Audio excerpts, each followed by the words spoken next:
To be able to create a sales invoice in Xero, what you will need to do is when you're on the dashboard in Xero, if you click on business and go to invoices, in this section it'll give you an overview of all your invoices and if any of them have been paid or you're waiting payment or they are draft.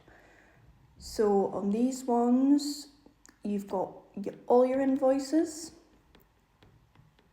So in this section, you have got all your invoices here, and you've got some draft, whether you are gradually adding to an invoice as it goes until you're ready to send it off to the customer.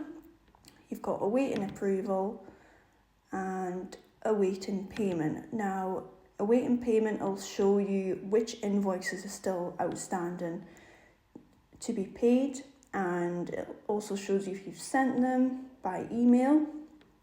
You've got paid. These are all the invoices that have been paid. And you've got repeating. So any invoices that you have repeating on a monthly, weekly occurrence. So in order to create a new sales invoice, you will click New Invoice and this section will appear. Now this invoice is to ABC Furniture and the date is today's date, and we are going to put the due date in as a month today, so the 8th of September.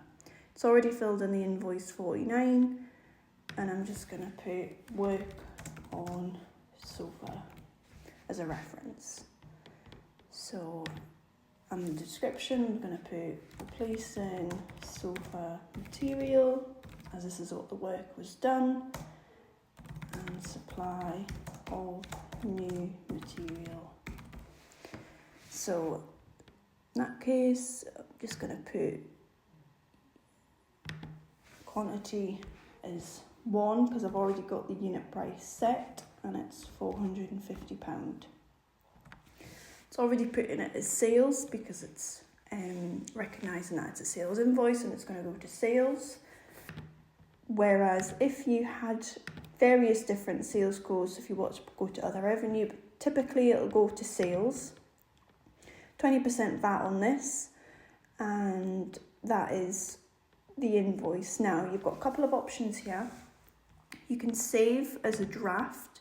So if I wanted to keep adding to this invoice, I could. If I knew that I was going to do some more work on it later in the future and I wanted to build them all together at once. Or you can approve it now and you can send it to the customer. So you can approve and print it, but you need to approve it first. And then, so this is the invoice already been set up. So you've got a couple of options here. So you can either email it. So you'll put that email in and you'll just basically kind of say what you want the email to say and it'll send it. Or you can print it as a PDF and it will create the invoice for you in order that you can print it off as a PDF and send it to the customer.